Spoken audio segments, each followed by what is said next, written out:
It's the best policy. Honesty is the best policy. We are live, by the way. We're not live, or I'm recording, but there we go. Grimdark therapy time. It's about time. It's back on the channel.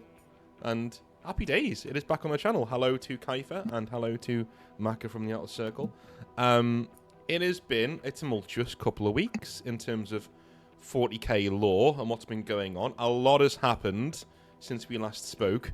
And things seem to be moving in a rather stringent direction towards 11th edition now, in terms of we're getting rumours and leaks and different things like that to do with the next edition, and maybe looking at summer 2026, maybe, we'll see. On that, how is everybody first? How are you all doing? And I'll get into the subject after this. Maka, how is the Maka edition going on for Horus Heresy? How's that coming along?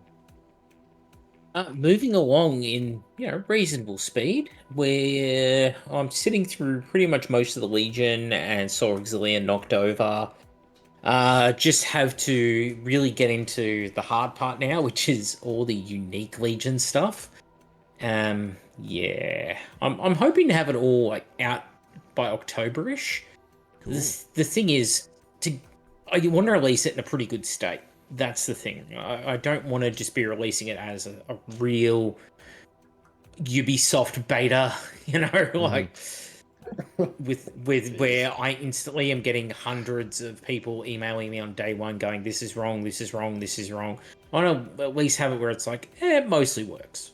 So taking my time, and I don't want to burn out on it either, because it's very easy to burn out. Dude, when, I'm so you're glad writing you said a lot that. of repetitive stuff. I'm so glad you said that. I'm at that stage with Exile Edition right now. I'm like, literally, base rules are done, and now it's like, now the list of the war gear. And oh no, I don't want to write all this. I'm not getting paid to write all. If I was getting paid to write it, I'd love it. But I'd switch from music on and get on with it.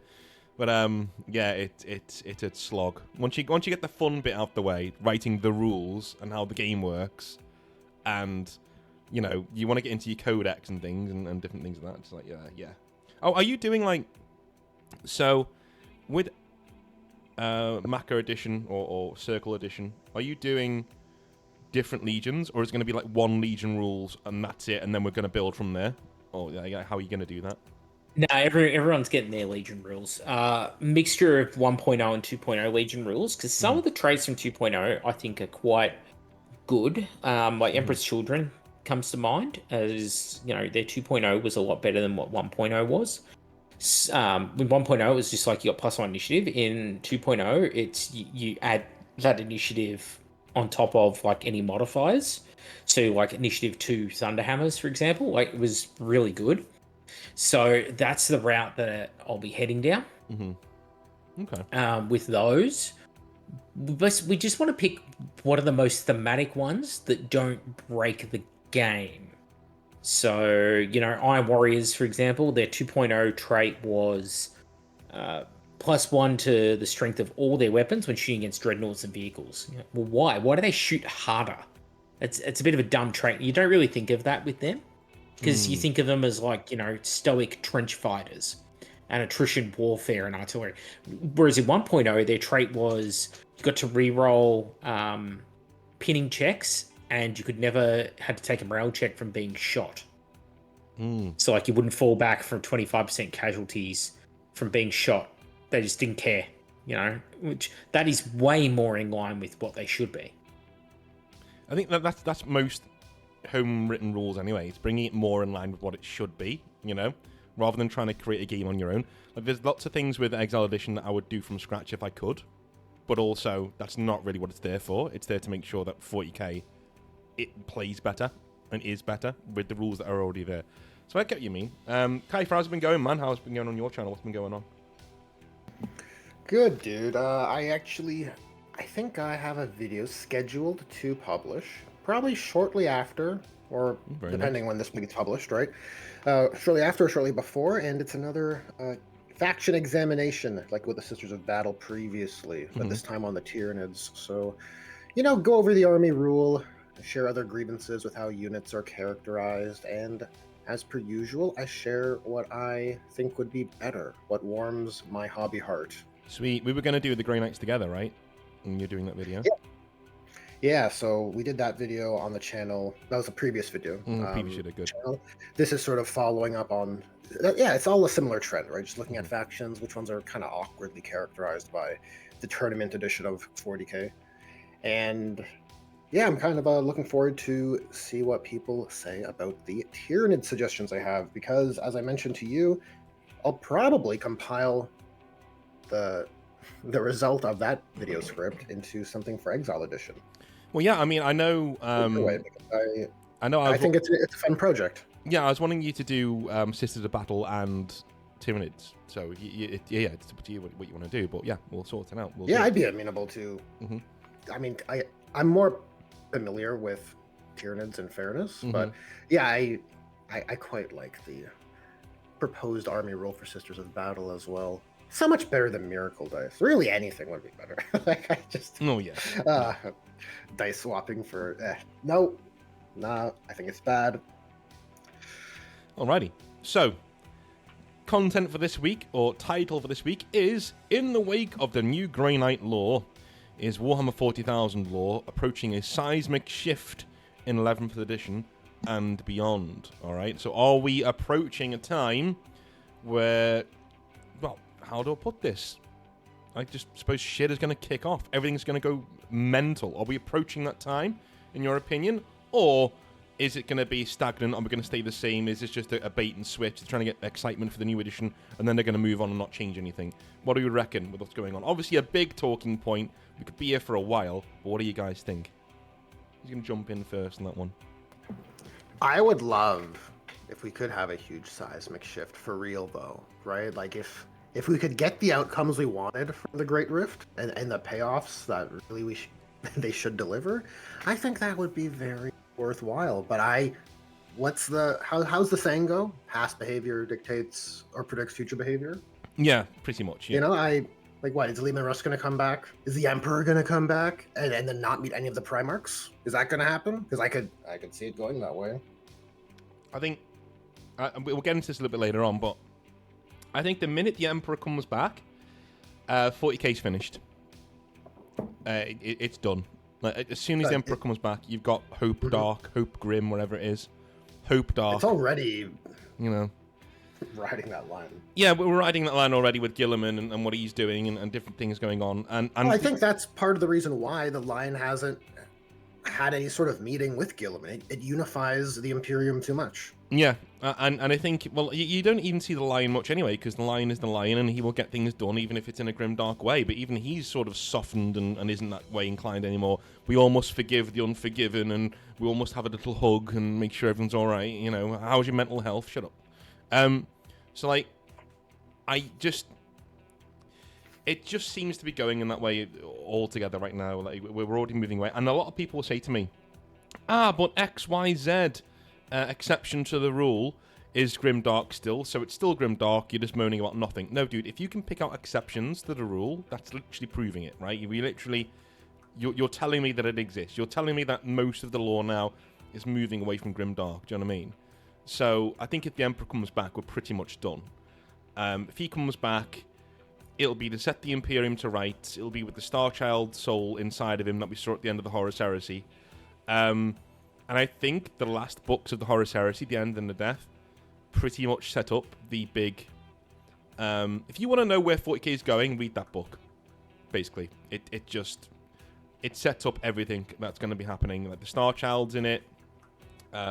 Loken obviously doesn't make it. And you have this cyclical nature of how demons are made at the end, at the 11th hour. Just like, not even then, the 12th hour. Oh, here's how the demons are made. And then... we don't see the Emperor going on the Golden Throne. Horus's soul isn't obliterated. It's the Emperor just kills him normally. Essentially, every lame decision you could make at the end of the Horus Heresy to subvert expectations, Dan Abnett made.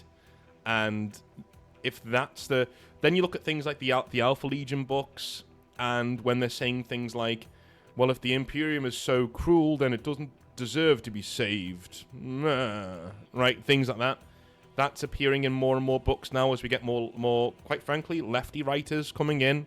Mike Brooks, hello, right? Get writers like that coming in who inject their own politics into the books, and they start shifting the zeitgeist to 40k in that direction, and we're going to come to a point, in my opinion, where I know I'm shooting me load early here, but we're going to get into the 11th edition will be the undarkening of Grimdark, ungrimming of Grimdark. It'll be gone. Like we're going to be having hope will be the new thing that's in there. So you'll have a lot of bad stuff, but also a lot of a lot of good stuff. I don't know, Maka, what do you think?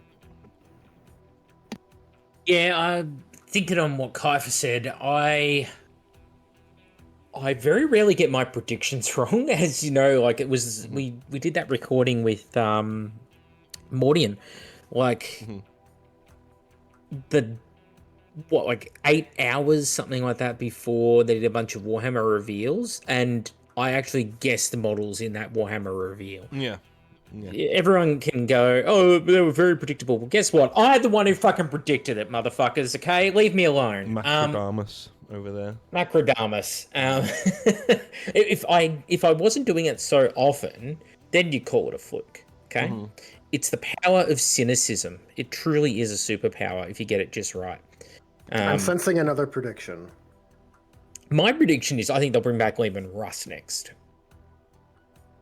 I don't think they'll bring back Rogel Dawn quite yet, because my common sensometer, if I was a sleazy sales executive at Games Workshop, well, I'll tell you. So when I predicted the Lion, I predicted when, and I predicted how. So I did a pretty good job. And my prediction basically was, well, it's got to be a recognizable legion, or chapter in this case, now being 40k.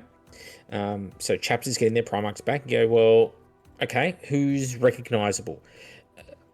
You had Dark Angels, Blood Angels, you have Space Wolves, and you have Black Templars. Well, Black Templars, you can't bring back Rogel Dawn. Doesn't fit in.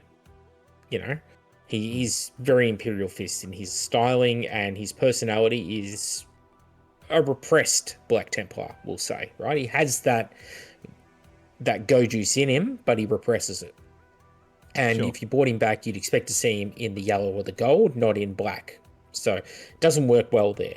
Wouldn't it be a real shift if they said Rogel Dawn comes back and he's pissed, and by the way, he's wearing black now? Like, what? That would be an absolute punching with stumps instead of hands. That would be awesome. It would be. It'd be controversial, but probably if you're gonna bring things back, you want to show change, right? That'd be so cool. I would start a Templar's army, dude. He's got like fists on chains attached to his fists and just like throws them at people. Fuck me. You know how I just made myself laugh. I made a funny joke in my own head. I'll see if it lands with you guys the way it landed with me, but I made myself laugh, which is rare. You know, when you do that and you realize you just made yourself laugh subconsciously. Shit. So everyone gets something of the Emperor's. I just have this image of someone just like going into the Emperor's throne room and just snapping a wrist off and just like, here you go, Rogel Dawn. You get his hand. It's his hand. Like everyone gets a bit of the Emperor. He's like, I mean, you say it, but we got his sword. We had a shield. Where did Russ? Oh, okay. Yeah. We're gonna come up with something for him. Russ just takes his member. That's it. Just his skeleton hand stump. Just the Emperor's hand. The Emperor's member goes to Liam and Ross. The only thing left. Rogel Dawn's like that dude in Scary Movie too. My germs. He's my strong hand. Sorry. Liam and Russ will come back first, because as I was saying, a recognizable chapter, direct lineage, paint scheme, all that kind of thing.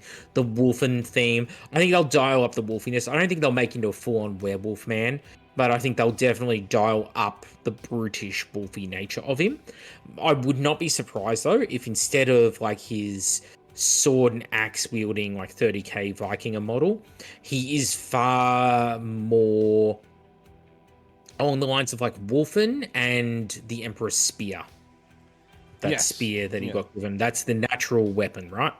So I'd say he'll get the golden spear and he'll be wolfed up a bit. You know, bigger canines, maybe a bit more facial hair, big, crazy over-the-top wolf cloak. with wolves. He's definitely going to have wolves with him.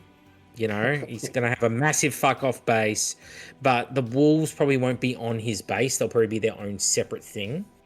And his base will be, who knows, probably like half a fucking longship, like a Viking longship buried in the fucking ground that he's standing on. It'll be something fucking lame like that. That is my prediction, especially with a Space Wolves Codex having landed. I imagine that we'll see him probably in the next 2 years. I'm guessing we will see more Primarchs. If not in the next year. I think Lehman Russ is the one who's going to be back, mainly because they've released new Space Wolves. You know, we know. And Magnus is there, right? So naturally, you've already got an existing Chaos antagonist who you can drag back out to get beaten to the shithouse once again, because Chaos is not allowed to win, as is the tradition. I could see it in a year or two, bringing back Lehman Russ, because it's another excuse to sell you another Space Wolf Codex after you just bought one, right? Because that's what they did with all the other times. So they bring him back, and I don't think they do anything interesting with the story. I don't think he is a foil to Gilliman. I don't think he interacts with the Lion. Just like how the Chaos Primarchs don't communicate and work with each other, same fucking deal, right? Yeah. They just exist because Primarchs make money.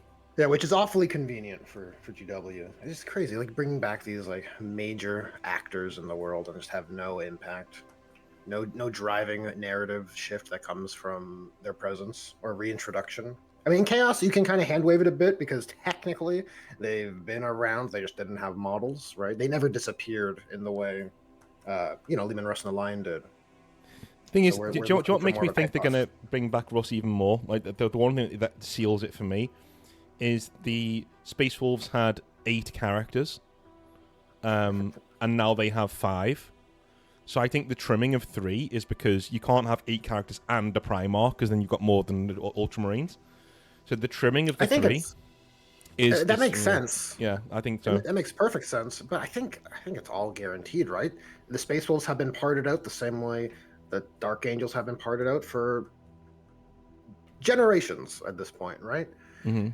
I think it's very much expected they would have a Primarch to foil against the traitor roster of Primarchs. But I think what may be more interesting is what happens after Lehman Russ comes back, because then I believe all of the expected big models for special chapters and special legions have been accounted for. I think so. Well, what happens after that? Do we get some narrative? Do we get some interactive narrative set pieces between these models finally? I don't think the Emperor's coming back at the start of 11th edition. I don't think it's going to be the start. I think it'll be Lehman Russ first. I mean, they could do both. I mean, that's going to be... Can you imagine? Like, they're like, okay, the Emperor's back. Oh, and here's Lehman Russ. Like, the whole internet would just explode. But in terms of 11th edition, I think it will be just Russ. At the start, it'd be Russ against probably maybe Orcs or something else. Maybe Thousand Suns. Maybe they'll change it to Thousand Suns against Space Wolves again and do Prospero. Do you think I think it's just so they can? Go ahead. If they do Thousand Suns, it'll just be as a punching bag. Mm-hmm. Oh yeah, no, yeah. The Wolves aren't losing, dude. Like, that's all. That's all Thousand Suns are good for games. Like, here's an interesting, the Legion that. Araman broke into the fucking Black Library, that, broke into the webway successfully and was out dicking the Harlequins. Like, there's so much potential for interesting storytelling with Thousand Suns. And they go, nah, you're just there. Like, Magnus couldn't even beat Gilliman. Gilliman, who should have been partially crippled after his resurrection, learning to adjust to living again and being in that armor that was at the time, especially keeping him alive. And here's a supercharged Magnus coming out of a warp gateway. Yeah. And, even then he couldn't beat him. Sisters of Silence showed up from... it's Magnus. A guy could crumple Titans. He could have just fucking picked Gilliman up with telekinesis and just yeeted him towards the fucking sun. Yeah. Just be wave to Ferris for me when you get to the afterlife. But No, Thousand Suns, they'll come back into the story only so far as they need a punching bag. Emperor, I don't think they'll bring him back. I really don't. I'm inclined to agree. It seems too far of a reach. I don't think they have to. I think Games Workshop has kind of proved to themselves that they can release Primarchs with barely any range support, barely any any of the expected accoutrement that you would, expect for such this is kind of figures, right? Where we'll disagree, because from reading what I've read, the signs are there, and when you read loads of books and you write loads of things, as we do, you notice patterns. All sorts of patterns, by the way, as you will know from my channel, but we won't go into life and general things, but like, you start to notice patterns. You start to notice, okay, you've mentioned this about the Emperor, that about the Emperor. You've mentioned, okay, the sealing deal for me was the Terminus Decree, and I was like, okay, you don't put that in the law, all right, unless, for one of two things. Number one, either you're fucking retarded, you don't know how to write. Fair enough, right? That plausible explanation, and I've said this before, the most simple version of events is often Occam's razor, is the most thing. Yeah, if Games Workshop just don't know how to write, maybe it's just that, and it probably is. Or they're setting up the Grey Knights as the fall guys for the Emperor to stand up off the Golden Throne finally and have the Star Child in him, and off we go to the races, that kind of thing. The one thing they can do to break 40k away from its grimdark past, which they clearly want to do, all right? They've set the groundwork. They've started moving it away from grimdark, slowly but surely. The one thing they can do to initiate a huge sea change is to wake the Emperor up and get him off the Golden Throne, right? And not just make him... And we do an Age of Sigmar style reset, Age of the Emperor, whatever it's called, right? We have 40k Age of the Emperor, and we go on from there. So that's one thing I can see them doing. They've put the... I'm not going to say it's going to happen, but they've certainly put the signage in place pointing to that future. Do you know what I mean? They've pointed you in that direction. No, there's something there for sure. I think what do you gain from that? You know what? You could use that narrative jumping off point as a means to range refresh Custodes, because I suspect GW would want to do that. We have to and think the models wider. Are a bit chungus. We've got to think wider. It's not. Okay, what do you gain from that? The Amazon deal, the mainstream, the zeitgeist. What do you lose from that? Me, you, and Maka. Right. Yeah. With regards to moving away from the grimdark origins of the setting. Yeah. Yes. It's not about models. Like, this isn't about. I know we're going to think that way because we're hobbyists, but it's not about models. It's about the wider zeitgeist of 40k and what you want to do with the brand.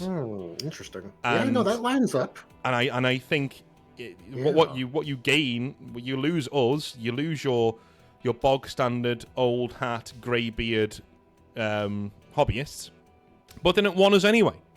So they've told us that multiple times, right? They don't want us anyway, so they keep ruining the things that you like, and they don't give a shit, right? So that's where we're going. So you lose them. You lose all the guys who are complaining on Reddit. You lose all them, right? You lose all the dudes on YouTube. They're all gone. But then you bring in the mainstream. You bring in this wider fan base of people who don't actually like 40k, but there we go. And don't get me wrong, I don't think it'll be successful, but when has that ever stopped companies before from doing something this stupid, right? And as I've said, Games Workshop are always 3 or 4 years behind the times. They're like that, I've said it before, they're like that Internet Explorer meme where all the other explorers are going fast internet now, and 10 minutes later IE goes fast internet, that kind of thing. That's literally what Games Workshop do with every single political thing going on. They'll still be doing the woke shit like 5 years after the most egregious company have dropped it and gone, okay, that's toxic, we can't do that anymore, right? Games Workshop will still be doing it, and they'll be the last ones to abandon it as well. They'll be the last ones to move away from it. Because they're just so behind. It's a company run by nerds. You say it, and I can totally imagine it, just because of usually how far they lag behind with regards to everything. Just pick something. Well, their website, perfect example, right? Yep. Just the worst website known to man. Like, literally the worst. Dude, I work with a guy called Minimaker. He has a better website. It's just him and a mate of his who made a website, and it's 10 times better. looks better, operates better. You know, they're just. Who was it? Was it one of you guys who told me that you knew a net designer who worked on the original? Who worked on the original website? Was it Maka? Yeah. Yeah. So yeah, it's just like they're so behind, and I just think. Again, this could all be for naught. Me saying this could be for naught. It could just be Games Workshop are retarded and they don't know how to write. I'm 80% of the way there. I'm like, yeah, that's probably what it is. That's why this lines up with the struggle, the production struggle of this Amazon deal, this whatever cinematic universe or show or whatever it is. Yeah. And how under the rug it's been kept or close to their vest. Like, we have no updates. It just seems like it's in production hell. If what you're saying could all be in service of setting that up, right? If they really want this deal to happen, but for whatever reason, Amazon feels it's too edgy, let's say. Mm-hmm. You want to soften those edges. And the best way to do that is with a shift like Fantasy to Age of Sigmar. Mm-hmm. Smooth it out, make it a bit more sci-fi, less grimdark. But oh my god, that if they do that, man, that show, that movie, whatever it is, it needs to be so tight to be well received. No, here's the other pressure. thing. The pressure is like huge. I feel. Here's the other thing. You have a slam dunk with that. You've got Henry Cavill there, ready to go. You got Amazon ready to go. They signed the deal to make the show. Like, it's there. Like, there's not like a. It's the wider merchandising deal and things like that that's been held up. But they're ready to go with the show. Right? They've said, yeah, we'll make it. You know, they signed intent years ago, but it hasn't moved forward. The money's there, the interest is there, the fans are there, Cavill's there. It hasn't moved forward. Why? Because I'm telling you now, the one person in that show who likes 40k is Cavill. And they can't move forward without him. Yeah, they can't move forward without him. And he's gone, no, I'm not doing that. I'm telling you now, it will come out. He's gone, no, I'm not doing that. I'm not making a sci-fi show. I'm making a 40k show. Well, we want to make this. Well, I don't care. Like, you want my name attached to it. This is what we're doing, right? There's no. Why is it been in hell for this long? We have heard nothing. Like, don't get me wrong. I don't want to. I knew we wouldn't have seen it until like 2026. You know what I mean? Something like that. Even when it was announced in 2023, 2022. Right. But to see nothing, no production stills, no concept art, no. Cavill said nothing about it. You know, apart from like the normal platitudes of I'm happy to be doing it, right? You know, that kind of stuff. It's not moving forwards, and it's not moving forwards because there is this. You can't look at the signs and not go, nah, nothing's happening. Something's going on. Something's going on there. There is a sea change happening, and not everybody's happy. You know, and that's the only thing that makes me think. In terms of our world, the models and the storyline, what could they do to move things in that direction? A1, wake up the Emperor.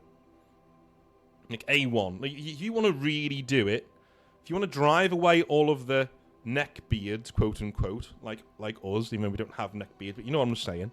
If you want to drive away those guys and bring in the mainstream fans, quote unquote, to please Amazon and to move the hobby away from people you don't like. Games Workshop don't like us. They don't like us. They don't want us around, man. You know? Well, like with many design decisions, it's pretty clear GW uses Age of Sigmar as the testing grounds for weird ideas, right? Well, so why not do that with changing the setting? I just the template's there. They've done it. They've tried it. They have the experience. They know how to handle it, perhaps better. We'll bring Maka in here. Look how they molested Horus Heresy. Right? It was right really there. Don't want to. It was right there. Like, it's right there. You just do that. Just do the... Just combine 1 and 2, make it more balanced, and do that. But they just had to, didn't they? They just had to, because the old guard like Horus Heresy, and it keeps them in the hobby, and they don't want you here. So what do? They take a massive shit on it. They hold it down on the what's it called? The pinball machine, right? And they make you watch. You know, this is what they do. with Horus Heresy 3, is it a case of them not wanting the old fans, or is it complete misguided game design intentions? Both. It has to be both, right? Both. Like I can't. Yeah. I feel like it needs to be both. There's no it's way not it's exclusive. that. It's not binary. That's It's both. or that. Yeah. Mm-hmm. It's absolute, retardation of writing and not being able to write a decent game. I don't know how these people are paid to do this, by the way. Stealing a living, much, please. Like, you got people doing it for free, and they're doing it better. Like reinventing the wheel. That's the modus operandi. As I said, it was right there. Look what Maka's doing with it. I'm doing a bit of 1.0, a bit of 2.0, and injecting a bit of myself in there as well. Done. Yeah, like a refining, not a reinventing of the wheel or evolution change for change's sake. Yeah. Yeah. Sorry, Maka, we cut you off in your prime there. No. I was thinking, listening the whole time. I think the Emperor is not coming back, because if I were a betting man, I'd say they'd kill him off. He's too much of a war criminal for a clean image company like Games Workshop to make a figurehead of their game. Better to replace him with someone else. Whether that's Gilliman stepping up, or whether that's Rogel Dawn stepping up, because it'd be out of those two. Wouldn't be any of those. Or the Sanguinor becoming, or like the reincarnation of Sanguinius. Do you not think the Star Child gets you out of jail there? That's what I'm wondering. I was just gonna say it. I wonder if you clean slate him, right? It's not a clean slate though, because he's still the Emperor. Even if it's the Emperor reborn, it's still the Emperor. Mm-hmm. Even if it's just a name. The Primarch is still responsible for the sins of the Primarch, even before they became a demon and transcended, right? Mm-hmm. I think that they want to move away from that and then paint their Imperium as good guys. And to do that, they need to move away from the God Emperor and that kind of thing, of the past, right? They want to, if they're going to do anything with their fluff, they either stay the same or they evolve it in directions you don't like. That's, it's the history. And I would imagine that they would take it in that sort of a direction. They couldn't even bring the Emperor in for Horus Heresy. If you're going to have him in, that's the natural time period. It seemed like there was an intent there, because Alan Bly, when they wrote the rules for the original Custodes release in Horus Heresy, in Book 7, back in 2017, like February of 2017, they did mention that if the Emperor himself is on the battlefield in the Custodes rules, so they might have had rules for him or a plan for him before Alan passed away. And that's a time period where he fits right in, because really he's no more evil than many of his children, especially Horus. So but for 40k, I don't see it, and I think that's why the Terminus Decree's been shown. So they have to kill him. Kill the Emperor, get rid of him, put someone else in his place. Yeah, another Emperor, one of the Primarchs. I could see it being Sanguinius, personally, because they love Sanguinius. They would love to be able to make a Sanguinius for 40k. You just know they would. In plastic, cartoonishly over-the-top, ornate, horrible looking, like all the other Primarchs are. Just imagine the awesome 30k model ruined. That would be what the 40k model would probably be. They can't sculpt 40k Primarchs to save themselves. I'm sorry, they all look like trash. I think the wine's cool, I don't care. He makes sense, because it's like, he died for your sins. He's the Jesus Christ figure. Like, bring him back as your, there's a lot of narrative ways they can, narrative strings they can pull to bring him back. Bring back Sanguinius as a new reborn Emperor of the Imperium would make more sense to me. I don't say I'm liking it. I'm just saying, if you're a marketing guy, you go, he's a literally angelic figure, who did die for your sins, reborn, Shrug. Yeah, if there's no Emperor, it's such a cataclysmic shift in the setting. Like, what happens with Sisters of Battle, the Ecclesiarchy? Is all of that just pivot to Sanguinius and it just works? Or we're just, it's like Age of Sigmar. Time has passed and just some factions aren't carrying over. Is that where it is? Not to say that I don't, I can't envision what you're describing there, because I could, even though I hate it. God, Sanguinius coming back is so cringe. It would be Sanguinius coming back would detonate the hobby more than the Emperor coming back. Simply because the tragic feel of 40k has its genesis in those first rites of the Horus Heresy of Sanguinius dying, and that they already kind of bastardized that moment in the End and the Death. The only thing the End and the Death got right for me is Sanguinius' death, because it was fucking brutal, and it wasn't like glorious. It was like he tried and he fucking failed, and he got beaten to death. You know, he literally brutalized and then hung on the wall like a fucking ornament. You know what I mean? Like, yeah, that's brutal. You know, and he got beat so much when the Emperor walks in, he nearly faints because the smell of blood is everywhere, and everyone starts throwing up. You know, that kind of a thing. It's like, yeah, that's Dan Abnett did that well. That was a good scene, and it was a good fight as well. It was written really well. It's not worth buying the books for, for that one scene.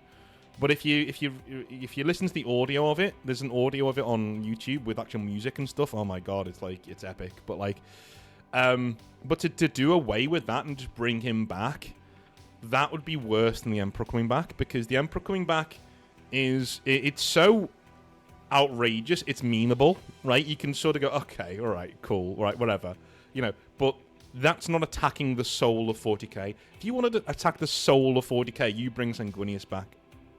You know, you retcon the greatest, most grimdark, most tragic moment in the narrative. When you say, yeah, that didn't matter, because eventually he comes back anyway. You know, you deny absolution to people like Fulgrim, which would have been really cool to bring clone Fulgrim back. That's really funny. And by the way, it makes sense because of Fabius Bile and the cloning technologies and all the things he was doing. It's all set up, right? It's not out of left field. You're not bringing Fulgrim back out of left field. You started setting it up in the Horus Heresy books, the original ones, at the very start. You know, he's cloning people. He clones Ferrus Manus 50 times, right? He clones Horus, for God's sake. You know, so why can't, you know? So it's been set up. That would have been a really cool narrative beat of, oh my god, Fulgrim's back, cool, you know. And then you take him and you go, yeah, you can have him as a model in the Imperium, but he's always wearing like a cowl, like a hood, you know, and he's just this guy with like two swords. He's really big, and it's Fulgrim. Everyone says, yeah, it's not Fulgrim, but it is Fulgrim. That kind of, it would have been funny. They didn't do that, obviously. They put him in trees in the Infinites Vault and just kept him there because we can't have nice things. But in terms of Sanguinius coming back, like, that's... Like, I honestly think even the Emperor coming back, I'd stick around out of sheer curiosity to see what they're going to do. But Sanguinius coming back is probably the only change where I'd go, no, I'm out. I'm out. Like, I'm out now. I'm done. Because you don't know... You have no respect for 40k and what it is and what it represents. So, yeah, I'm done. You know? I know people are going to be like, what? It's worse than the Emperor? No, it is worse than the Emperor coming back. By magnitude. No, I'd back you up with that. Because it's also the foundation, like, it also disrespects 30k. Yeah, 30k does, is capstoned by Sanguinius' death, and it's opened with Ferrus's death, more or less, right, with the drop site. Mm-hmm. And then through all of 40k, the Blood Angels have been entirely characterized by their Primarch's death. I don't think it's well characterized, but look, the death visions of Sanguinius has always been a thing. It's tied in with how they've been characterized in the setting always, and then to subvert that by bringing them back, I just feel it's another layer of poor taste. And then, like, I don't think you can just copy and paste them with the Emperor. And now, to Maka's point, GW could do it. I could very much imagine them wanting to do it for those reasons, just to make it clean and pretty. But yeah, I'm with you, North. I think you lose something fundamental to the very IP. Yeah, you're changing the soul. You're changing the soul, right? Like at that point, you might as well just do the alternate timeline thing. Just say this is something else. Yeah. Just don't pretend. Don't try and transpose. Oh, he's back because the Emperor made anything possible, and then with his last breath of mystic power, he brings back sanguinity. Like, no, just absolutely. No, I'm with you. Like you were literally. I know Maka sent us on a side path here with this, but like it is the sure sign of okay, back away. Back away. I mean, it's like a thought experiment. I mean, in terms of that though, what other changes would you think would represent a seismic change in the lore going forwards for 11th edition? Let's say for the sake of the argument, we said, well, is it going to happen in 11th edition? Are we? Well, let's just answer that question first and foremost. Do either of you think in 11th edition we're going to see a seismic change in the lore, no matter what it is? Stepping away from the Emperor, or even bringing him back if you think that's going to happen. I know we've already discussed you probably don't. What do you think? Is there going to be a seismic lore change in 11th edition? And if so, do you have any inkling of what you think it might be? I know we discussed Lehman Russ before. By seismic... What counts as seismic? Is removing the Grey Knights as an army seismic? Yeah, I'd say removing entire armies is seismic. Changing the way 40k is viewed is seismic. Gilman coming back was seismic. That kind of a size of a thing. What are we going to be seeing in 11th edition? I don't know if we'll get anything as big as the Great Rift. Mm-hmm. And if we do, it's hard for me to imagine that it wouldn't just be as squandered. Right? There's still narrative payoffs we could have with the Great Rift, with the setting as it is. Like, yeah, I know people hate it, but the 8th edition lore change with Cadia breaking and Chaos getting a win could have actually yielded something very substantive and satisfying, especially for Chaos players. Like, we've spoken about this before. Like, if the dark side of the Imperium was just all these... If it was the dominion of the Traitor Legions...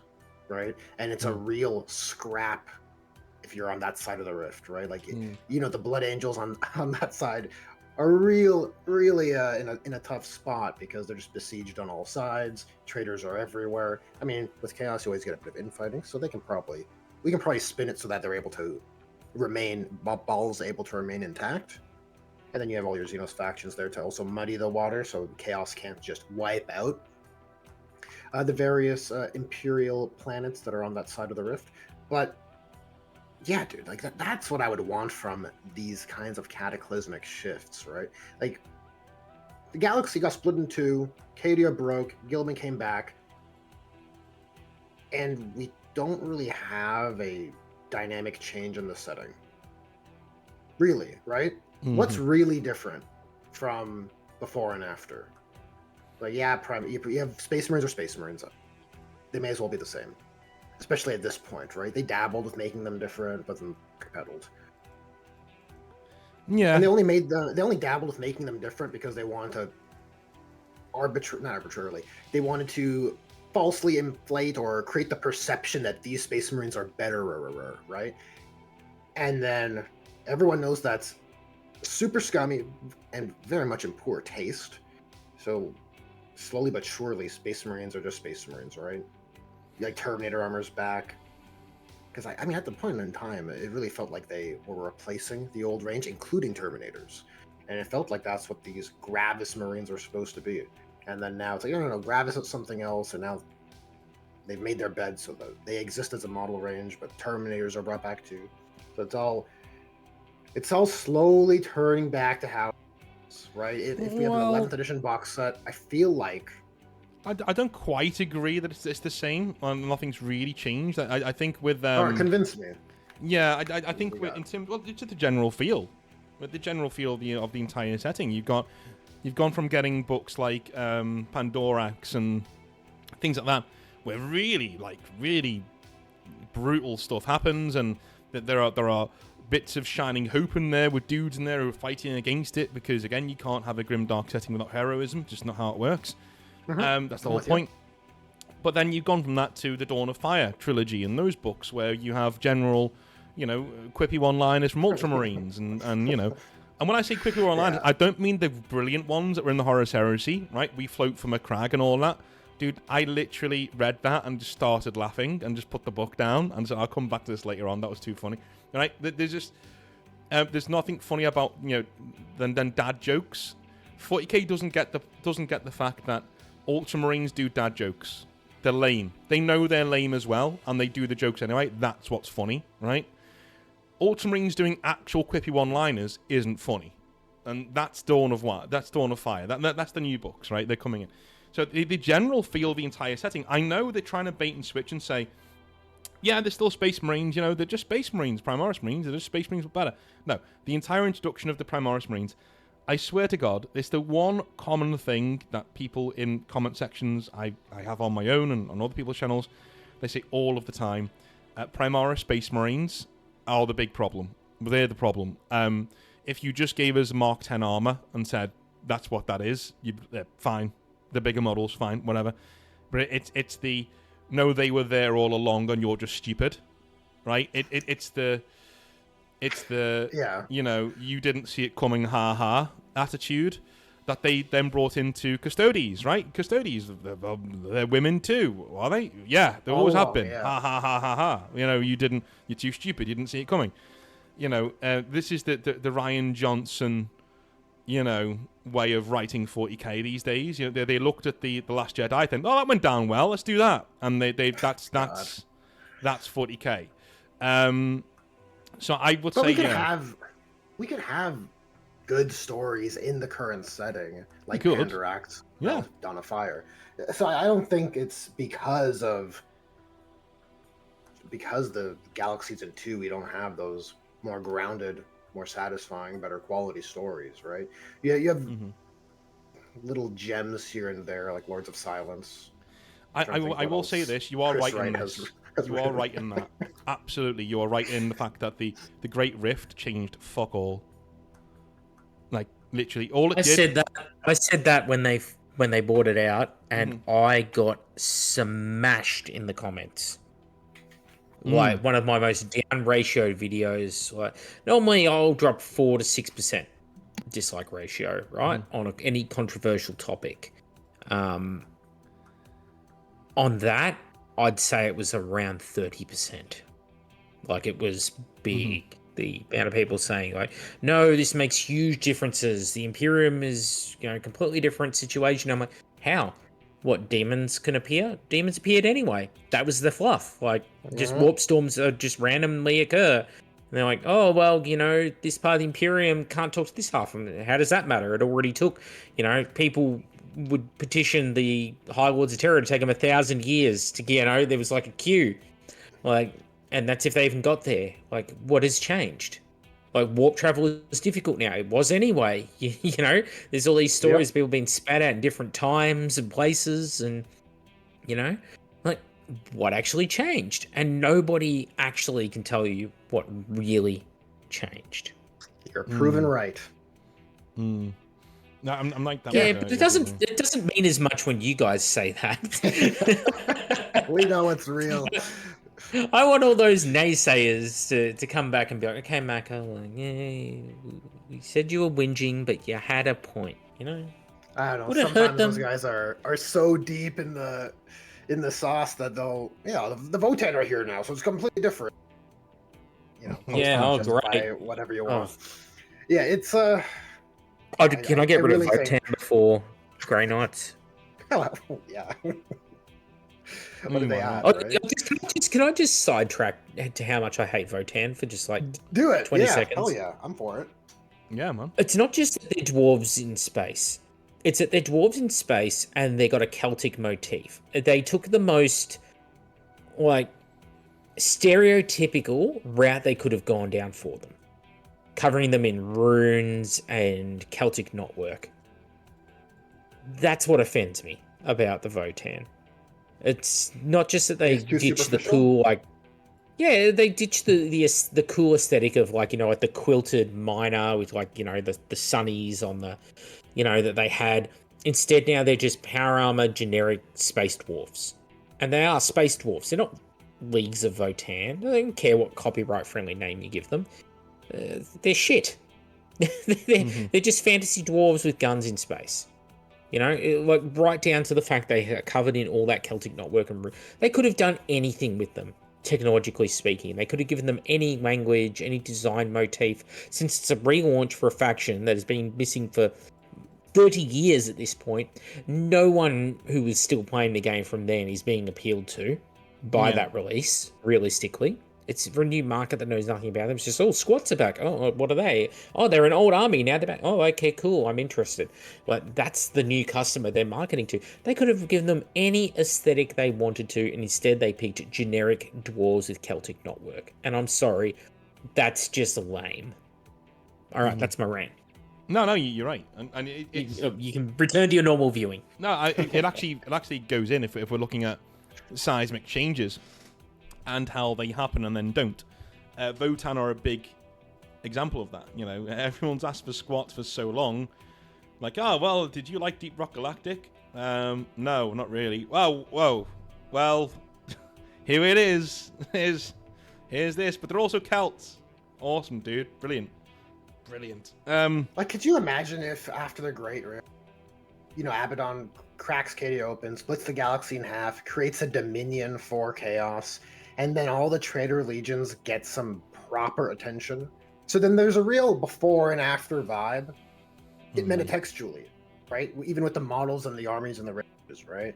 You know, maybe a unit and a character each. Nothing crazy, okay? It's pretty basic, okay? Pretty basic fundamentals of supporting your first founding legions that are basically like the origin point for the current setting. Like, they're super important, and it's kind of fucking embarrassing. It's so embarrassing how they're neglected. Like, the main movers that create the very foundation of 40k are just half of them. If you're not pledged to a solo god, you're neglected, basically. You know what? Even if you're 2 out of 4 are neglected anyways. World leaders and Emperor's Children are super neglected. Well, it's how allergic they are to actually changing anything. You know, you've got obviously the Great Rift, but also Cadia. Okay, the one win you gave to Chaos. The one win, and what did it do? It created a shard of Cadia that is cooler than the original Cadia for some reason. Get out of here. And you created a female Usaka Creed. That's what you did. This is what I mean. This shift has already begun. Like, that is hope porn. That is literally, they shattered a planet, but they couldn't break the God's will. They're on this one bit of the planet that's got some Geller fields on it, and now Usaka Creed's a woman with massive titties. Awesome. Yeah. To be fair, I haven't checked if that is actually a woman. So, you know, but if I know my Eastern European stereotypes, and I believe I do, they're all supermodels until they hit 30. And then, you know, you either stay like a supermodel or you become Baba Yaga, and there is no in between. Nice reference. Dude, I was when a ex-girlfriend of mine was from Hong Kong, and I don't know why she went out with me again, because I'd had a few drinks, and I said to her, like, yeah, you know, Asian women, they either age amazingly or, like, you know, really poorly. And I just looked at her, and she went, you know, I'm like 7 years older than you, right? And I was, yeah, so one of them, like, yeah, don't say shit like that to women on dates, dudes. Don't do that. But in terms of getting back to 40k, I don't know. I think it depends on how much Games Workshop want to stick the landing, and they want to stick with their changes that they're going to be making, right? Again, Cadia coming back as a shard, they just can't stick these landings. They can't just leave well enough alone. It kind of goes back into Macca's point before of will they bring Sanguinius back? Well, they might do, because they don't like sticking to things that are already in the past, that are already there. The writing in the End and the Death should show you how not married to the old lore they are, in that most of the things of the Emperor being put on the Golden Throne were changed, and I still think they were changed just cause. You know, there's no reason why you can't show the Emperor being put on the Golden Throne. There's no reason why he can't obliterate Horus's soul because it creates more problems. Now, Horus's soul being in the warp just means then, well, wait a minute. They're called back to their previous bodies, right? That's why the Horus clone didn't work. It didn't have Horus's soul because there isn't one, right? So, so what happened then? What happened? Like you create these problems. I think they forgot. Yeah, exactly. They forgot, right? They that happened. It just forgot. Even well, most of the changes are for shits and giggles. They can't commit to anything. Which, speaking of that, dude, I think it's a point you made in one of your recent videos, or maybe I just happened to see an older one. But it's this idea, like the narrative shield you get by saying there's conflicting, unreliable narrators is so pathetic to me. Like that's just like what a convenient framing device to avoid all criticism and contradictions, right?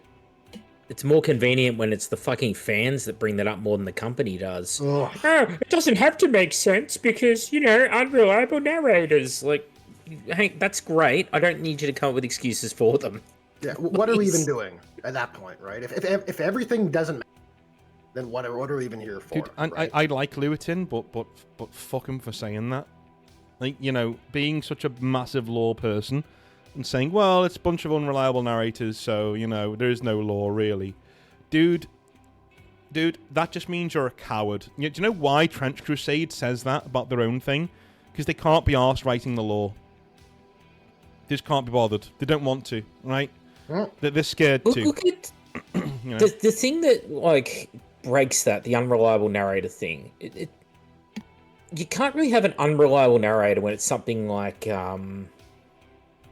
I don't know, like an unremembered empire, where you literally have Sanguinius Gilliman, the lion, in a first-person perspective, telling the story. That's not an unreliable narrator. It's like that event is happening. It's you, yeah. There are three primarchs witnessing it in first person, along with their fellow like Astartes and primary captains. So it's like that's anything that contradicts that at that point, that is also told from a first-person perspective, is just it's just a contradiction.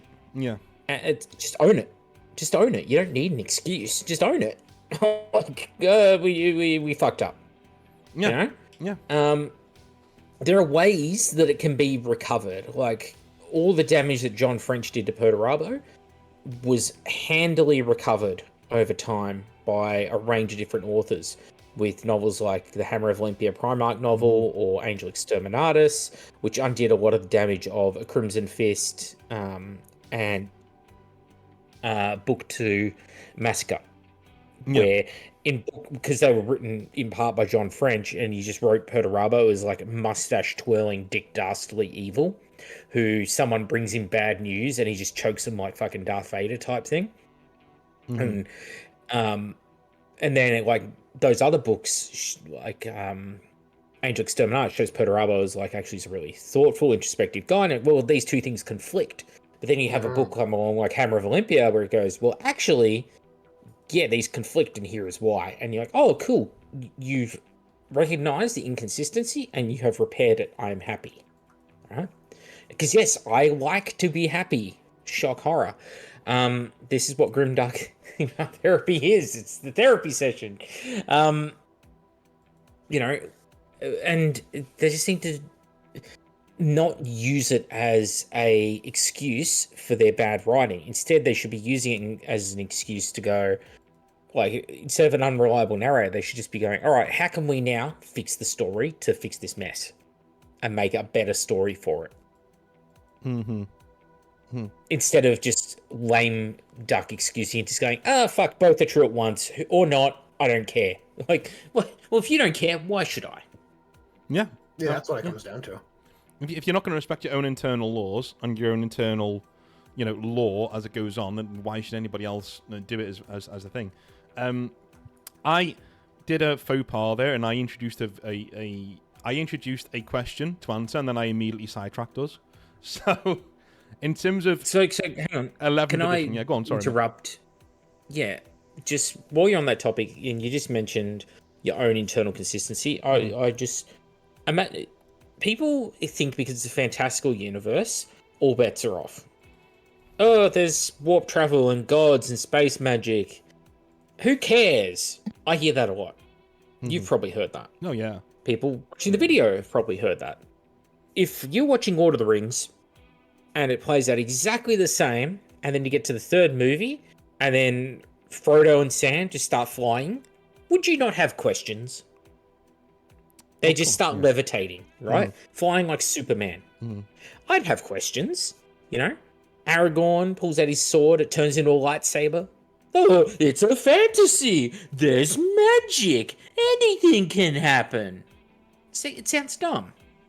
Because you've set up that universe and the rules that exist inside of.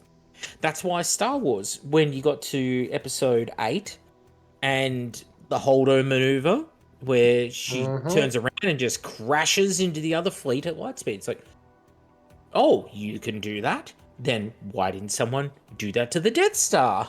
You know? Like, questions start being asked. We're like, oh, kamikaze attacks seem like they'd be... And then they have to try and, like, cover it up in oh, no, it was 1 in a million. Yeah, because you broke the internal consistency of the universe, right? People notice these things. Sorry, North, but I just wanted to state that. No, it's wonderful that you said that, to draw a line under that one point, because I know I brought it up, but it is very important. So yeah, going in, I'll start with Kaifer first. We'll bring him in, and then we'll go without a circle just to round things off. So 11th edition, seismic changes. You know, do you think there are going to be any? And if there are, what do you think they're going to be? It's a tough question to predict, honestly. Maybe the Emperor comes back. Like, how do you get more seismic? Mind you, nothing happens anyways when you split the galaxy in two. Yeah. But how do you get more seismic than the Great Rift 8th edition Cadia breaking shift? Secret legions of Space Marines, like, plus Yunari in there as well, right? So it's like that's huge. That's a lot of things that you would expect would have drastic outcomes. Yeah. And then not really. So if the Emperor comes back, I can imagine Custodians getting a range refresh, because I think they want to make them female, and I think the models are kind of Chungus looking, personally. They look kind of weird.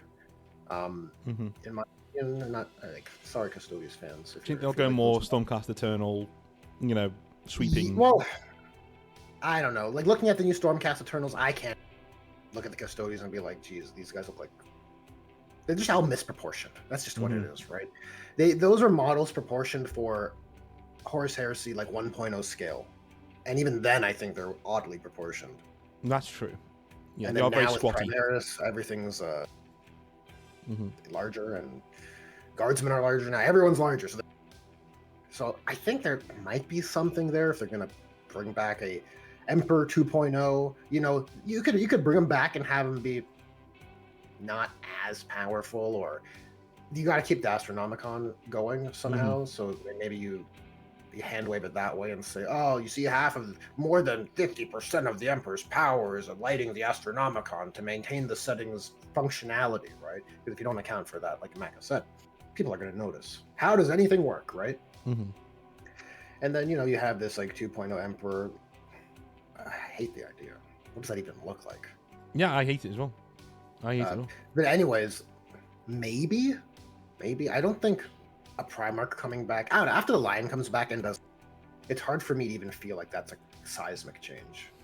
Well, to be fair, like as Maki said before about, you know, Lehman Russ coming back, that's fine. But is that a seismic change anymore? I don't think so. Not when these Primarchs come back and don't.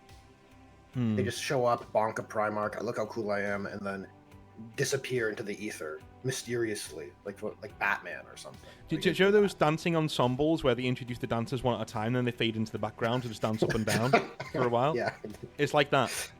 Very much so, right? It is Lehman Russ. Like, look, he comes out, does the fit, and then fades back again, and wait for the next one, that kind of a thing. Okay, maybe I'm misremembering, but what did Fulgrim do when he came back?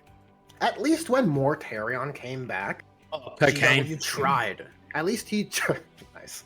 At least GW tried to do something narratively with Mortarion and the Plague War, and for better or for worse, I think there were some nice narrative beats in Plague War that are compelling between him and Gilliman? Or is he allowed to do stuff? He's Fulgrim. Like, he's got like 9 tits. Like, are they allowed to put him on? Do you know what I mean? Like, I'm being serious. Are they allowed to put him on? Do you reckon that's why they've done that? Said, okay, we need to have him back, but maybe we just put him in the background and we don't really draw much attention to him. I think they just realized they don't have to do things with these pieces. They can dangle the keys and people will eat up the slop. That's what I think. So super pessimistic. But yeah. Sorry, case in point, Kaifa, while you brought that up and you said sort of they fade into the background, I thought, Horus Heresy 3.0, how's that doing, right? Just as and I'm not trying to sidetrack, I promise.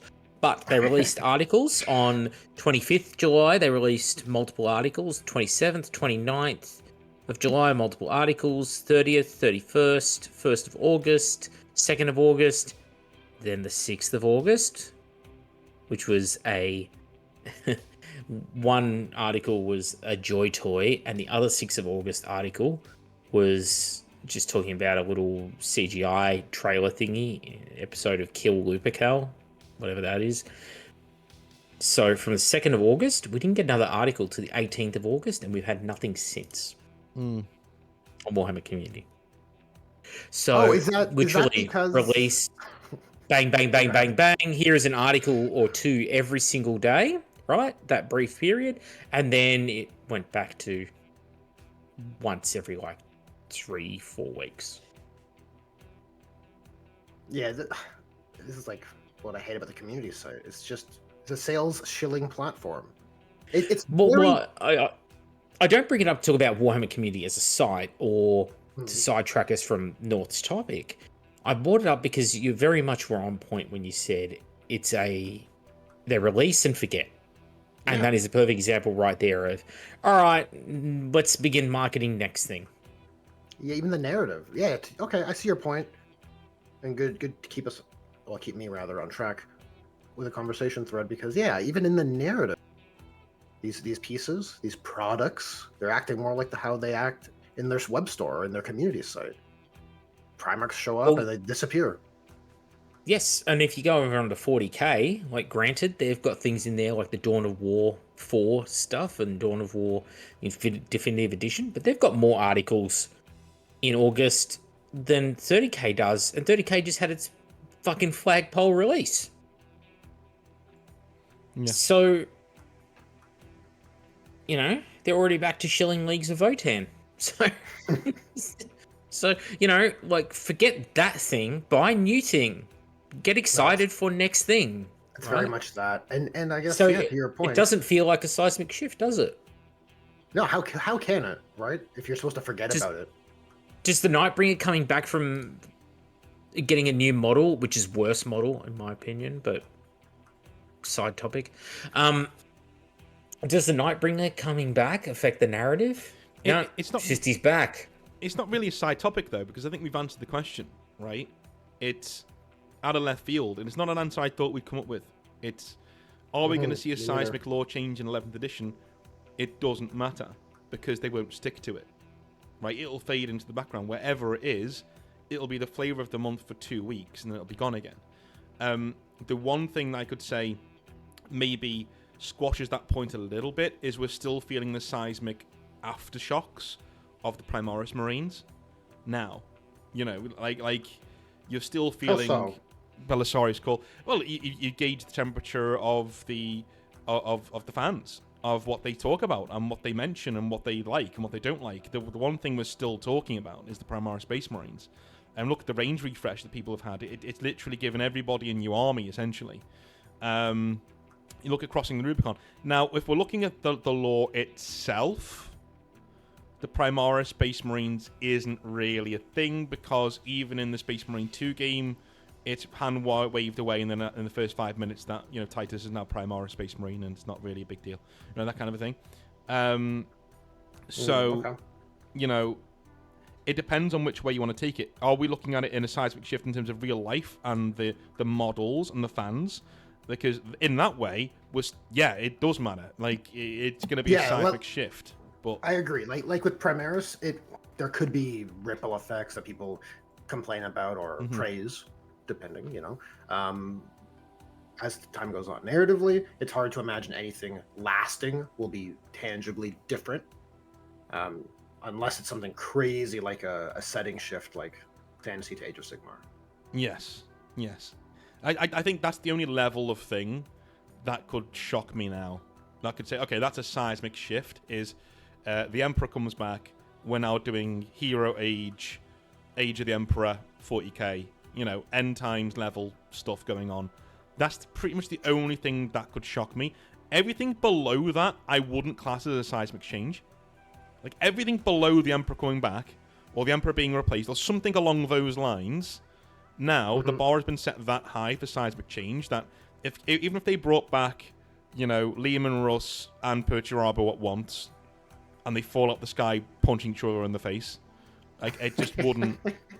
that wouldn't be a seismic change. It'd be like, oh, cool, because Primarchs, they're there now. They're not special anymore. As soon as you give something a health bar with them. Yeah. As soon as That's what it is. As soon as you give anything like that a health bar, they're not special. Simple. Silent King comes back. That should be setting defining. It should be. Opinion. Yeah, it should be. But no, it's Necrons as usual. Well, all the Chaos Primarchs are just punching bags. They're just demonic punching bags. Oh, you're a demon? That means you're immortal, so I can use my good guy to kill you to show how tough my good guy is. Yeah, that won't devalue the character at all.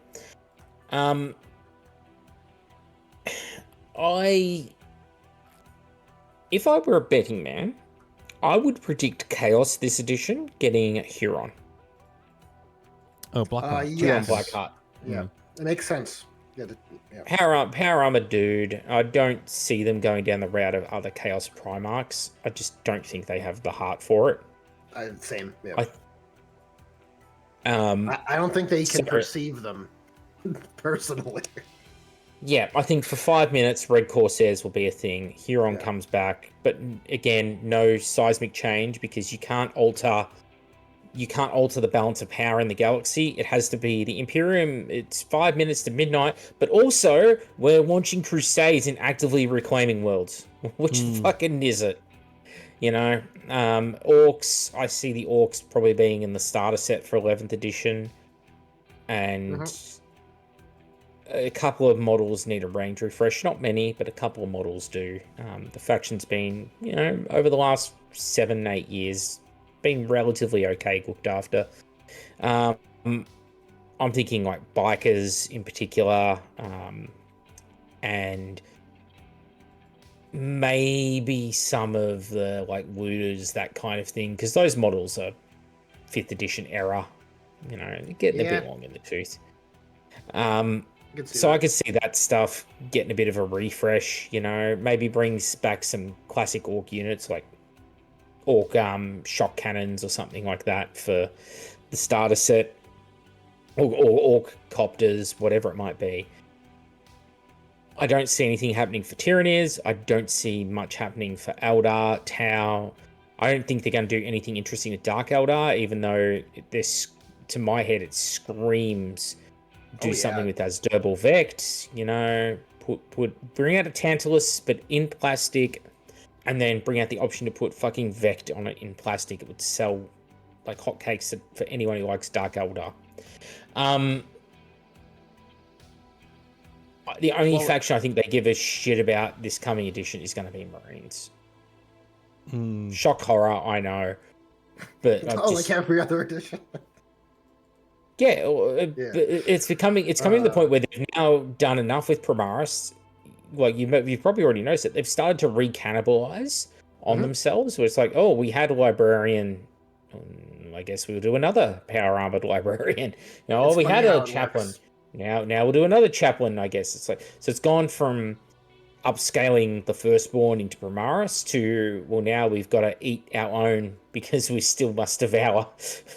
Games Workshop is the Great Maw. The Ogre Great Maw from Warhammer Fantasy, of having to return back and eat it all and consume it all again. They can't just go, all right, you know what, Marines are in a good place. Let's move on and look after another faction because they're just so fucking popular.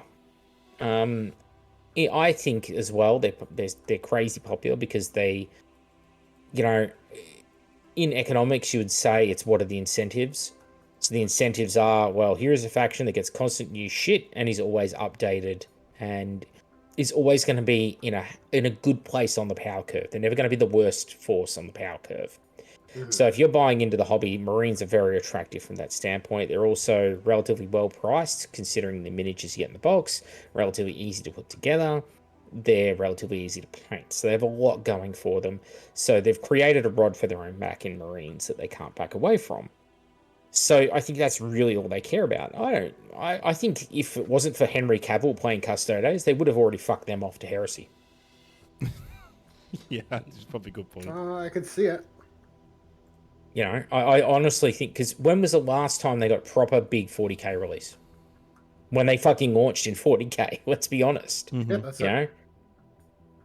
And that was 2017.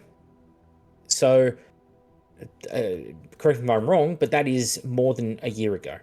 So, you know, I just, because they don't want things like that take away from Marines. It's too close to Marines. Bloated product that we don't need. What's their function in the game? They protect the Emperor. I guess they're involved in the game. They just put them in 40k because they had the models floating around for 30k. So they said, fuck it, let's add a few more and make them an army. They never even got around to giving them a transport for 40k. I think, you know? this is... Yeah. Sorry, go on, mate. Yeah, and it goes to show that, like, as a seismic change, if I was going to pick a faction for them to dump, I'd be going there first. I would think that they would dump the Custodes. I think it's going to be Grey Knights, man. I honestly, I've got a feeling. I've just got a feeling. I think they're going to be. A lot of people are saying they're going to get a range refresh. Well, two birds with one stone. Maybe the two kill each other north because they're going to get through each other, don't they? Well, this is what I mean. So, I think the way that they've set the Grey Knights up is pretty much, you know, the fall guy. You know, if they put it this way, if they're going down the Emperor's coming back route, which again, it's very on the fence whether they're going to or not, the Grey Knights are going. They're gone because they're going to be the ones who are going to be trying to stop this big event from happening. Essentially, they've been set that way up in the lore. And for those of you who say, I know a few lore apologists will say this because it happens all the time. Well, actually, you know, the lore in the codexes isn't really the lore. Dude, they charge upwards of £40 for these books. Go fuck yourself. Like, seriously. Like literally, go and find the sharpest fence near your house and sit on it, please. Because... Yeah, you know what? To circle things back around, the point about the unreliable narrator is more, it's not great, but it's more understandable in novels and novellas. Yeah. But in a codex, it should be, this is how you are to understand the setting. Yes. Here it is. Here's your book. This is how it works. Exactly. It needs to be clear cut. Yeah, with you. Like it is literally, the lore in the codex should be a black and white. This is what your army does, and this is the lore around your army so far, right? If you're not selling it as that, don't sell the book. It's just useless. It's a piece of card that is you charge £40 for. You know, it's a disgraceful argument. Like anybody who makes that argument, oh well, the law isn't really, yeah, that's a disgrace.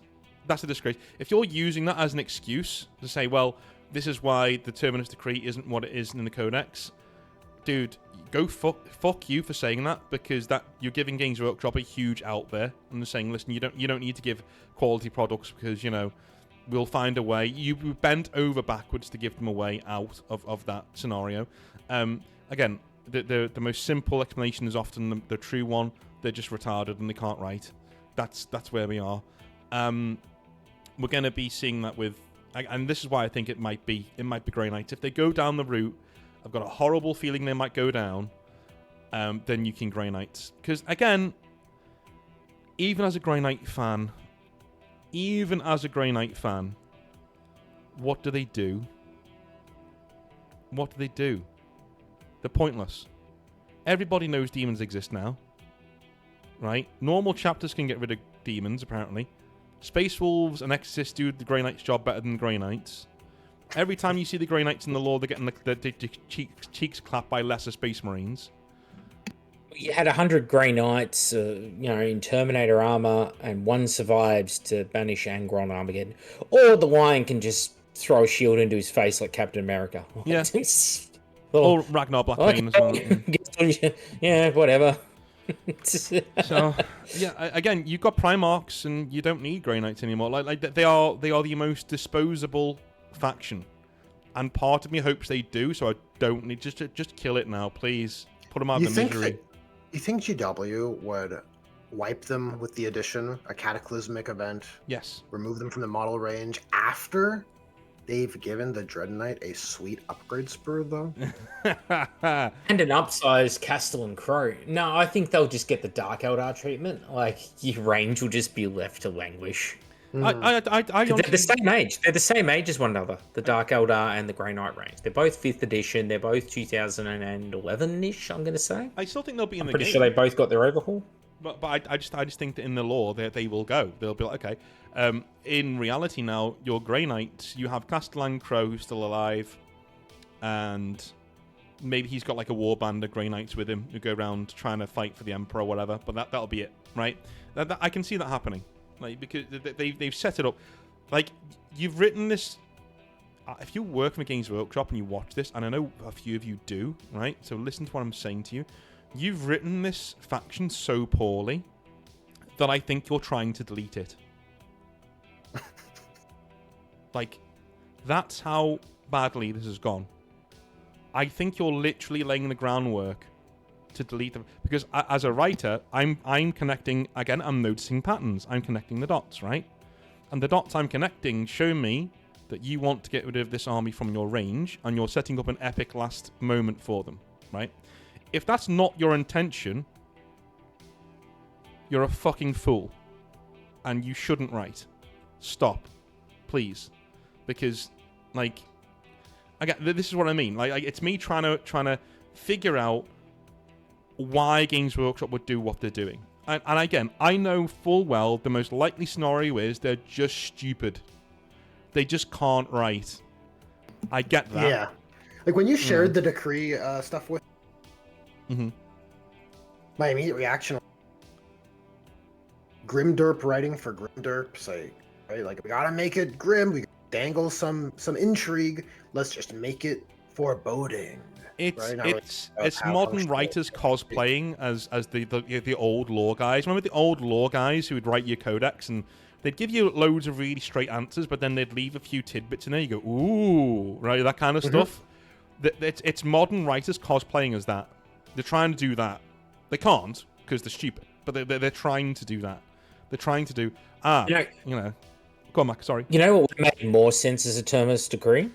If it was you have to kill the Emperor if Terra is overrun and Chaos is going to collect his body on the Golden Throne. Yeah, or the Dark Eldar or whoever. Yeah, whoever. That sits way better. The Custodes are going to protect him, and if they fail and someone gets to him, your job is to ensure they can't get him. Yeah, yeah, that makes... You have to put the wounded sergeant out of his misery, like Starship Troopers when Radchek loses his legs and you know what to do, Rico, and he same thing, point, right? Well, that would have been a better terminus decree. The thing is, Maka, though, my own farts. The thing is, as a Horus Heresy fan, right? Again, you haven't read the books that much because obviously they cause you to lose faith in continuing your own existence. But like, in terms of the terminus decree, it's fucking explained in the Horus Heresy books. They show you what it is. Like in the End of the Death, do you know what it is? It's a virus that can be programmed to annihilate all Astartes in the galaxy. It just wipes them all out in one big gone, right? And yeah, but you see, that was old fluff, right? Mm-hmm. Like in Rogue Trader, they had female space marines. You see, this is new fluff. It's only like a year newer, but it's new fluff. North, don't you understand? This is what I don't understand what product. they're doing. Aren't you excited for new product? This is what I'm saying. So the one thing that I think Sandman of Terror, he said, and this is why he said it's unreliable narrator, blah blah blah blah, because he said no, we already know what the terminus decree is. It's in the End and the Death. It's there. So whatever's in the codex is wrong, and it's from an unreliable narrator because they don't know what it is, right? They're just speculating. No, they're just stupid. They don't read their own books. That's the explanation. Right? They don't read their own books. Dan Abnett said, okay, here's what the Terminus Decree is, right? It's a programmable virus, and the reason why the Custodes weren't allowed to have it by Malkador is because he knew they would use it to wipe out all Astartes. Where he didn't want that, he wanted to program it to go after just Traitor Gene Seed, and that's it, right? Keep everybody else intact. That's why, nice and neat. It's a bit silly, but fine. It's still a cool Terminus Decree, and it's still like, oh my god, you could wipe out all of the Space Marines. Oh my Jesus, right? Well, then there's also the fact of, why don't you just use it then? Well, 10,000 years have passed, so now we've lost the ability to program it onto one specific bloodline, or 2 bloodlines, or 3 bloodlines, right? Now it's literally just all Astartes, apart from the Grey Knights, because they've got the Emperor's Gene Seed, not a Primarch's Gene Seed. And obviously the Custodes, right? They're not going to be affected. The Emperor isn't going to be affected. Only the Primarchs will be affected. All of them wiped out, right? That is a good plot point, because it gives the Grey Knights this really cool device that they can use. It doesn't reset the whole. It does reset the whole setting, and they're never going to use it. But it makes sense. You've set up the scaffolding, the foundations of this plot point. The same I said about Fulgrim before. It's a really weird, silly plot point, but because you've explained it and you've set in the groundwork and you've foreshadowed it, it makes sense, and that the reader will believe a lot of things if you do it in a logical way that makes sense in the setting. Again, Mass Effect segue, right? The reason people hated the original ending in Mass Effect 3 because it wasn't foreshadowed. It came out of fucking nowhere and hit you over the head. I went, yeah, this is what you're doing now. Pick an ending. Do you like the blue colour, the green colour, or the red colour? Right? And that's it. Right? So they went back and they added in DLC, a lot of it free, that expanded on and foreshadowed the ending. So when you play through it now, you actually go, oh yeah, of course this guy's here and it's about AI and stuff, because this was foreshadowed. You will accept a lot as long as it retained its internal logic. Right? 40k, in abandoning the Terminus Decree, didn't do that. It's out of left field, it's nonsense, and they haven't read their own lore or their own books. I can just imagine Dan Abnett reading the new Grey Knight Codex going, what? What? I just gave you it's right there. I gave you, what have you done this? There will be phone calls made, I'm telling you. There will have been phone calls made of, what the fuck did you do? I gave you the Terminus Decree, it's there. Why have you changed? What have you done? You know, and then they'll probably say, well, unreliable narrator. No, you don't know how to write. You know, and any seismic change that happens in 40k going forward will either be ignored after a year, and we'll be back to square one again, or it'll be a massive sea change where we're seeing the Imperium become more hopeful. But a lot of people in the comment sections that I've seen have agreed with us in the past, where they agree that Games Workshop are silently quite genius in that this Hope Core thing has already happened when they got rid of Cadia. Right? That was the end times. It's come and gone. They killed it, and you didn't even notice. Not until it was too late. I'm in purgatory. I've died, and I'm in between the afterlife and life. Yep. They killed it, and you didn't even notice until it was too late. A few of us did. That's why it's like a dream, and that's why all these Primarchs appear and disappear, because it's all fleeting. It's a fever dream. It's a bad dream. It's a bad dream. It's a bad dream. No, I just look. Yeah. The funny thing is, right? It's a rich universe. You can do so much with it without. You don't have the limitations that many other sci-fi universes do. There's so much you can do with it, and it is a loose enough framework, right? And still people manage to land outside of that loose framework and not do anything interesting with it at the same time. You know, I could talk about the Terminus Decree in, you know, it's mentioned in, I think, was it Sat9? I think. Yeah. They bought that one in. Yeah. It started there. Yeah, but it doesn't matter because they've already decided, no, this is now the Terminus Decree. because you don't have Grey Knights in 30k. So where is the fluff for them? Well, it's in 40k. Okay, so this is now the official fluff. But that's just the way that they just think. You know?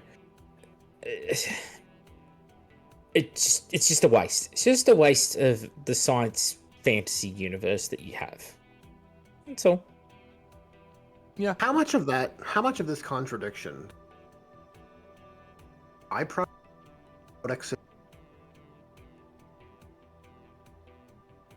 Because when you don't have that sort of responsibility with the product you're putting out, I feel like you're able to get away with a lot more shit.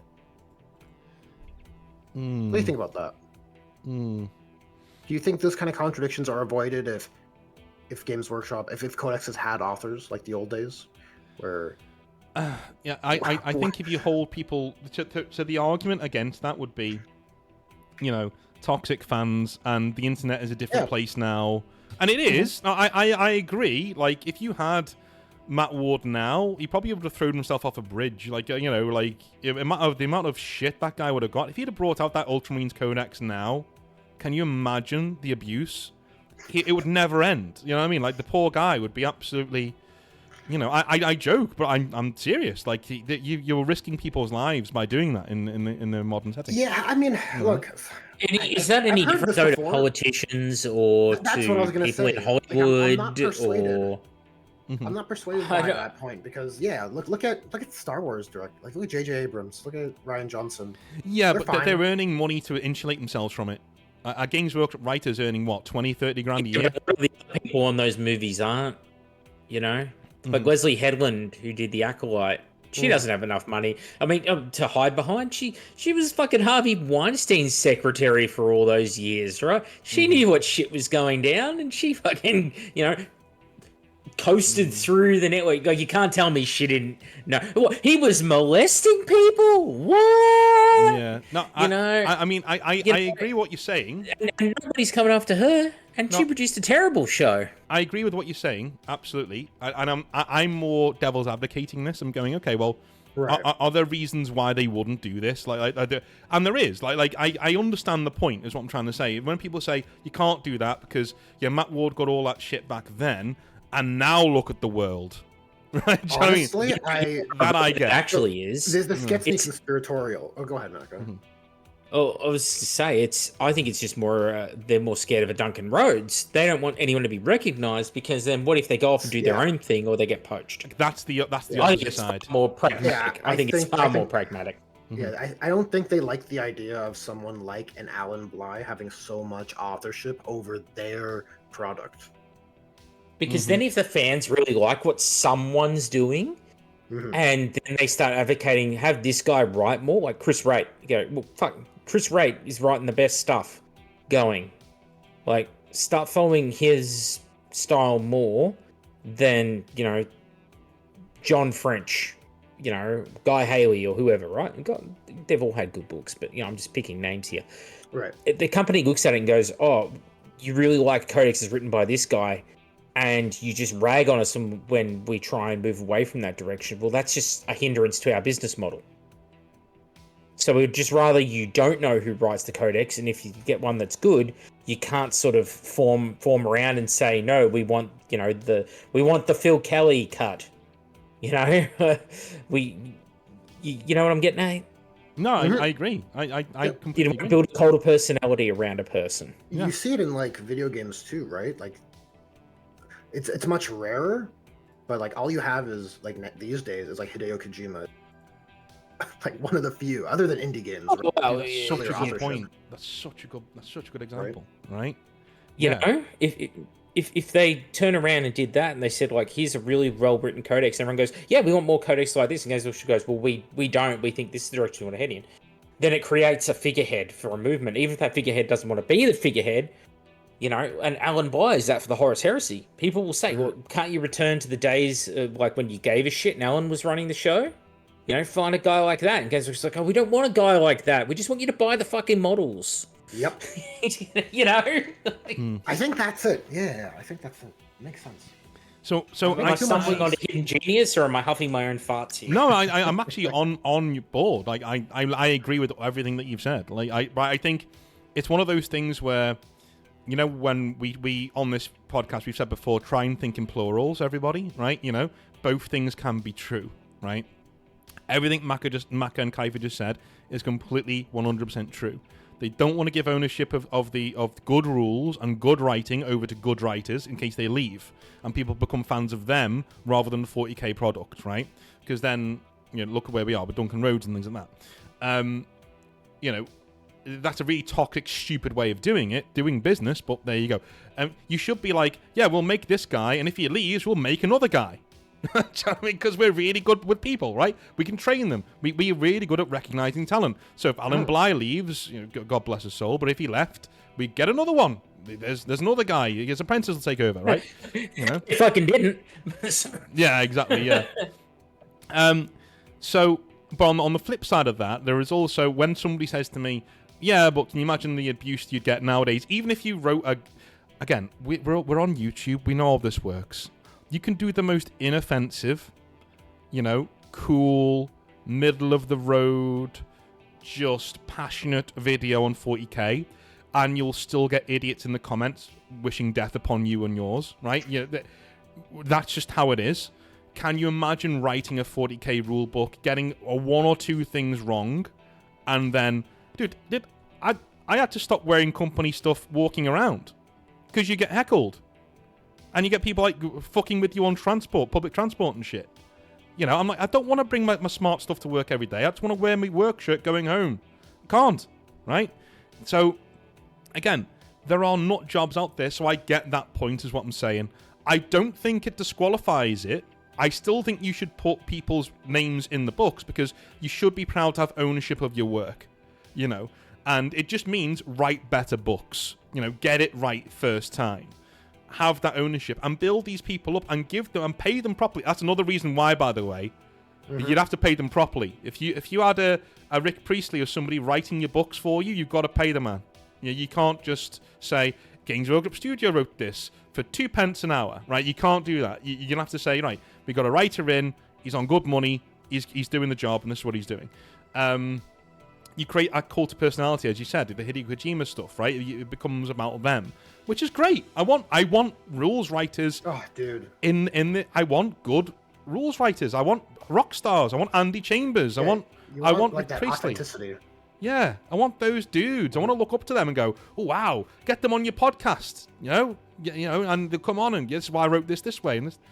You know, it being such a closed shop is fuel for, you know, 11th edition being slop, you know, and giving people credit for their work means, in my opinion, a lot of these problems go out the window because they won't release it. They're going, yeah, my name's on this. I'm not doing that. Sorry.